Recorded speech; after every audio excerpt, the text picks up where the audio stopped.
Hello, and welcome back to CC-CurioWorld, where global stories are made simple.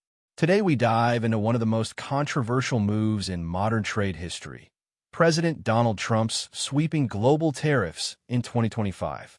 He called it Liberation Day, but for businesses, consumers, and global leaders, it's anything but liberating. So what are these tariffs? Why did Trump implement them? And what could this mean for your wallet, your job, and the global economy? Let's break it all down step by step. What happened on Liberation Day? On April 2nd, 2025, President Trump signed Executive Order 14257, declaring a national economic emergency under a law called the International Emergency Economic Powers Act, or IEPA. This allowed him to bypass Congress and impose tariffs unilaterally. He announced reciprocal tariffs, a system where the U.S. would match whatever import tariffs other countries were charging us. So if France was charging 30% to import American beef, we'd charge the same on French wine or cheese. In theory, this sounds fair. In practice, it meant an explosion of tariffs almost overnight. The average U.S. tariff jumped from just 2.5% to nearly 27%, a level we haven't seen since the Great Depression. Trump said this was about restoring balance, creating jobs, and ending what he called unfair trade abuse. But critics saw something else, a trade war in disguise. Who's getting hit and how hard? Trump's tariffs now target over 69 countries. Let's look at a few examples. Canada, hit with a 35% tariff. Brazil, slapped with 50%. Mexico, started at 30%, but later reduced to 20% after talks. European Union, some goods taxed at 15 to 25%, depending on deals. And it's not just countries. It's industries, too. If you're in the market for a car, electronics, copper wire, steel, aluminum, or solar panels, expect to pay more. Copper alone has a 50% import tax now. There are also special deadlines. If goods were shipped before August 7th, they can enter without tariffs if they arrive before October. After that, no exceptions. Why is Trump doing this now? Trump says it's all about economic sovereignty. He argues the U.S. has lost jobs to unfair foreign competition for decades. He blames past trade deals, NAFTA, the WTO, even some Biden-era agreements for weakening American industry. But there's also politics at play. Trump's 2024 campaign focused heavily on immigration, fentanyl, and jobs.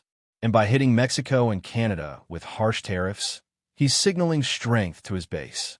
He's also using tariffs as a bargaining chip. After the initial shock, some countries, like the European Union, rushed to strike quick deals to avoid higher tariffs. That's exactly what Trump wanted. It shows his strategy is as much diplomatic poker as it is economic policy. What happened to the markets? The markets did not take this well. On the day tariffs were announced, U.S. futures fell sharply. The Sensex index, which measures investor confidence in Europe, dropped significantly. Stocks slid across Asia, Europe, and North America. Many companies, especially in manufacturing, energy, and agriculture, saw their shares dip. And that was just the beginning. Over the next few weeks, global financial leaders warned of rising inflation, supply chain disruptions, and slowed growth. Why? Because when you make imports more expensive, you raise prices across the board. Who's paying for this? Spoiler alert, you are. Tariffs are essentially a tax on imports, and that cost is passed down to consumers in the form of higher prices. According to the Yale Budget Lab, these new tariffs could cost the average American household over $2,400 per year in extra expenses. Everything from groceries to appliances is expected to rise in cost. And it's not just consumers. U.S. manufacturers are now paying more for raw materials like metals, microchips, and plastics.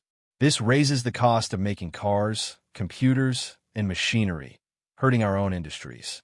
The Washington Center for Equitable Growth estimates over 500,000 jobs could be lost or not created due to tariff-driven slowdowns, especially in construction and farming. And here's the twist. The tariffs are aggressive. They hit low and middle-income families the hardest. Trump's side of the story. Trump isn't backing down. He calls the critics globalist losers and insists the tariffs are already working. He says, countries are finally respecting America again. They want to make deals. They don't want to lose access to our markets. And to be fair, some analysts agree. Money Week, a UK magazine, compared Trump's tariffs to those used by President McKinley in 1890 and Reagan in the 80s. Both were controversial, but both helped certain U.S. sectors grow. Trump's team argues that even if prices rise short-term, the long-term gain is worth it, especially if countries lower their tariffs in return. Will it last? Or be struck down? Here's where things get tricky. Multiple lawsuits have already been filed. One case, the U.S. Elections versus United States, argues that Trump exceeded his legal authority under the IEPA. A judge agreed, but the ruling is paused pending appeal. Meanwhile, Congress is debating something called the Trade Review Act, a new law that would limit the president's ability to impose tariffs without approval. And other countries are retaliating. Canada, China, and Brazil have already started crafting countermeasures. We could be heading for a full-blown trade war, with ripple effects across the world. What comes next? There are three likely paths forward. First, Trump wins court battles, keeps tariffs, and forces countries to strike new deals. Second, Congress steps in, limits executive power, and rolls back the harshest tariffs. Third, or we see a recession-like slowdown, public backlash, and eventual rollback by necessity.